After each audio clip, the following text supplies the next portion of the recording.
Sebelumnya, izinkan kami memperkenalkan diri. Perkenalkan, nama saya Hinda Cahaya Kirana sebagai moderator. Saya Capuran Ahmadani sebagai pemateri. Kelihatan sebagai pemateri. Saya Zaharuddin Denista sebagai pemateri. Saya Binza Ramadhani sebagai pemateri. Baik, yang pertama pengertian dan tujuan akan dibacakan oleh Safira. Pengertian evaluasi kebijakan ekonomi merupakan proses sistematis untuk menilai sejauh mana suatu kebijakan ekonomi berhasil mencapai tujuan yang telah ditetapkan. Ini mencakup analisis mengenai efektivitas, efisiensi, dampak, serta relevansi kebijakan terhadap kondisi sosial, politik, dan ekonomi yang ada. Evaluasi ini menjadi penting untuk memastikan bahwa kebijakan tidak hanya berjalan, tetapi juga memberikan hasil yang optimal dan tepat sasaran. Selanjutnya ada tujuan evaluasi kebijakan ekonomi. Yang pertama itu evaluasi dilakukan untuk berbagai kepentingan, antara lain pertama, menilai keberhasilan pelaksanaan kebijakan berdasarkan indikator yang telah ditentukan. Yang kedua, meningkatkan akuntabilitas pemerintah atau lembaga pelaksana kebijakan.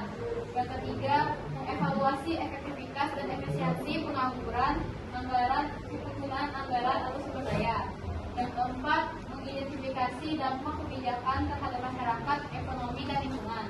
Dan yang terakhir, mendukung pengambilan keputusan dalam perumusan atau revisi kebijakan di masa yang akan mendatang. Baik, selanjutnya aspek yang dievaluasi dan jenis evaluasi kebijakan ekonomi yang akan dibacakan oleh tadi. Selanjutnya ada aspek yang dievaluasi. Pertama ada efektivitas. Efektivitas itu kebijakan yang kita buat itu udah sampai tujuannya atau belum. Kayak misalnya kalau tujuan agar masyarakat makin sehat, program kesehatan yang dibikin beneran bikin orang-orang makin sehat. Selanjutnya ada relevansi. Relevansi ini tentang kesesuaian. Kebijakan ini masih cocok dengan kondisi sekarang. Jangan-jangan kebijakan ini sudah tidak relevan lagi karena zaman sudah berubah. Selanjutnya efisiensi. Ini kaitannya dengan hemat penggunaan sumber daya. Apakah kebijakan yang menggunakan uang, waktu, tenaga sehemat mungkin, tetapi hasilnya tetap bagus. Jangan sampai boros. Selanjutnya ada dampak. Setiap kebijakan pasti ada efeknya. Nah, dampak ini bisa berefek positif maupun negatif. Dilihat efeknya ke masyarakat bagaimana. Apakah bikin masyarakat makin sejahtera atau malah ada yang mendamping yang tidak enak. Yang terakhir ada keberlanjutan. Keberlanjutan itu kayak potensi atau efek yang dari kebijakan ini dalam jangka panjang atau cuma bisa bertahan sebentar saja. Harapannya kebijakan itu bisa terus ada manfaatnya. Selanjutnya ada jenis evaluasi kebijakan ekonomi. Yang pertama ada ex ante evaluation. Ex itu artinya sebelum. Jadi waktu pelaksanaan ex ini sebelum kebijakan diterapkan. Nah, jadi evaluasi ini dilakukan sebelum kebijakan itu dilakukan. Tujuannya untuk memprediksi atau memperkirakan kira-kira kebijakan ini nanti efektif dan berdampak baik kalau dilaksanakan. Ibaratnya seperti simulasi dulu. Lalu selanjutnya ada formative evaluation. Formative evaluation ini dilakukan saat kebijakan itu sudah berjalan. Tujuannya ini berbeda. Evaluasi formatif ini untuk mengoreksi atau memperbaiki kalau ada salah atau kurang pas pelaksanaan kebijakan. Jadi kalau ada masalah bisa langsung dibetulkan saat itu juga agar hasilnya makin optimal. Yang terakhir ada summative ex post evaluation. Yang terakhir ini summative evaluation atau sering juga disebut ex post evaluation. Ex post ini artinya. Baik, selanjutnya dari evaluasi kebijakan ekonomi yang akan dijelaskan oleh Zahara.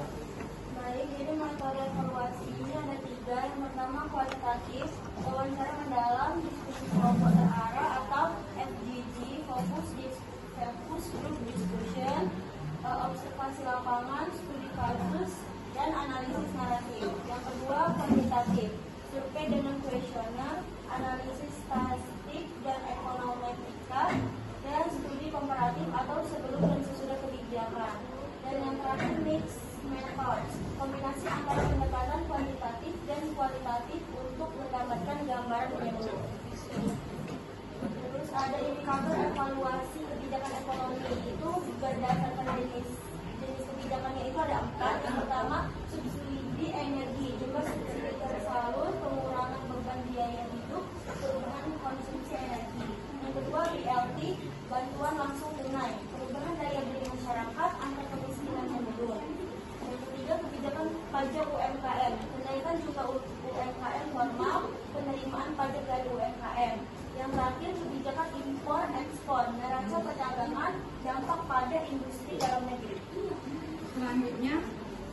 Contoh evaluasi kebijakan. Yang pertama, evaluasi subsidi BBM di Indonesia. Tujuan kebijakan meringankan beban masyarakat berpendapatan rendah. Hasil evaluasi, sebagian besar subsidi justru dinikmati oleh masyarakat menengah ke atas. Rekomendasi, mengalihkan subsidi BBM ke subsidi langsung dalam bentuk bantuan tunai. Yang kedua, evaluasi program Kartu Prakerja. Tujuan kebijakan meningkatkan keterampilan kerja angkatan media. Metode evaluasi, survei kepuasan peserta dan tracking data pekerja pasca pelatihan. Hasil evaluasi, terdapat peningkatan soft skill, namun efek terhadap penyerapan kerja masih bervariasi. Baik, materi terakhir yaitu tantangan yang akan dibacakan oleh Widyayu. Oke, yang saya akan bawakan itu tantangan terhadap evaluasi kebijakan. Yang pertama itu kurangnya data yang akurat dan terkini. Yang kedua, kompleksitas pengaruh antar kebijakan. Yang ketiga, keterbatasan sumber daya evaluasi atau tenaga ahli, anggaran, waktu.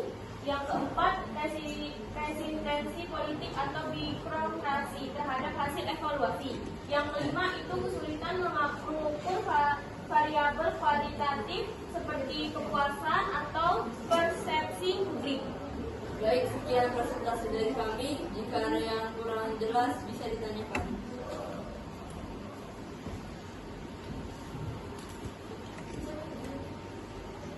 Dari mana? Oke, perkenalkan saya Regina dari kelompok 5. Mengapa evaluasi kebijakan program publik perlu dilakukan untuk menilai keberhasilan suatu kebijakan?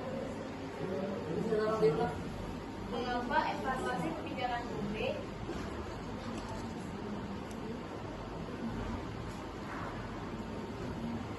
perlu dilakukan untuk menilai